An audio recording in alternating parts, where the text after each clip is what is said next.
Khalid bin Al-Walid, mounted upon his steed, surveyed the battlefield. His eyes, as sharp as his scimitar, saw chaos and opportunity in equal measure. He was the lion of Islam, and this was his den.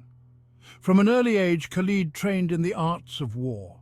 He was a master of cavalry tactics, a skilled swordsman, and a brilliant strategist. He quickly rose through the ranks of the Quraysh, becoming a respected leader in pre-Islamic Arabia. His battlefield instincts were unmatched. He could smell fear in the enemy ranks and exploit it with chilling efficiency. Even before his conversion to Islam, Khalid was a formidable adversary. He commanded the Meccan forces in several battles against the nascent Muslim community in Medina. His strategic mind and military genius were evident in every maneuver, every tactical decision. He was a force of nature, and the Muslims knew that he would be a powerful enemy. Khalid's early life was steeped in the traditions of his tribe, the Quraysh. They were the custodians of the Kaaba in Mecca, the holiest site in Arabia. He was raised to protect the old ways, the ancient gods. The burgeoning faith of Islam, with its message of one God and the Prophet Muhammad, peace be upon him, was seen as a threat. The Prophet Muhammad, peace be upon him, preached a message of peace and submission to the one true God. His words resonated with the people, but they also angered the elites of Mecca. They saw Islam as a danger to their power, their status, their way of life. Khalid, loyal to his tribe and his upbringing, fought against the Muslims in the early battles of Islam. He was among the victors at the Battle of Uhud, a crushing defeat for the Muslims. His military genius was evident, his strategies instrumental in the Quraysh's victory. Little did he know that this victory would be a turning point in his life, leading him on a path to embrace the very faith he fought against. The message of Islam was spreading, carried by the winds and the whispers of converts. Khalid, despite his victories, felt a growing unease. He saw the courage of the Muslims, their unwavering faith even in defeat. He began to listen to the message of Islam, to ponder the words of the Prophet Muhammad, peace be upon him.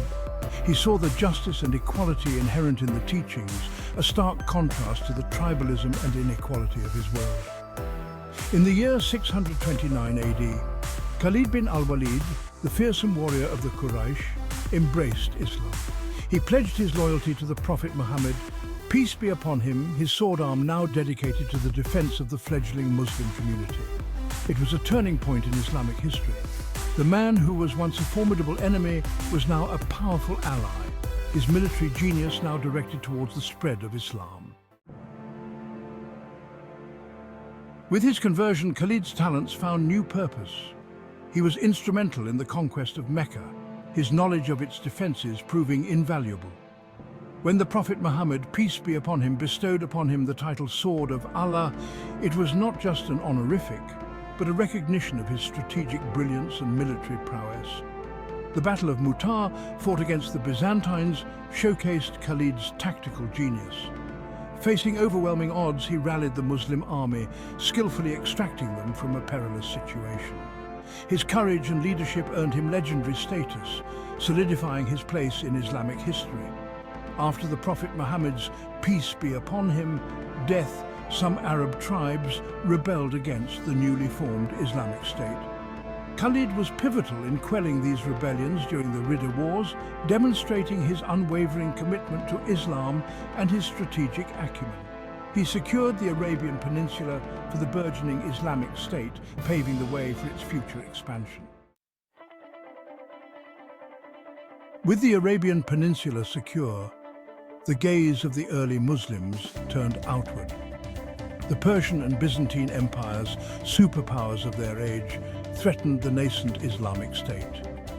Khalid, the Sword of Allah, was tasked with leading the armies of Islam against these formidable foes.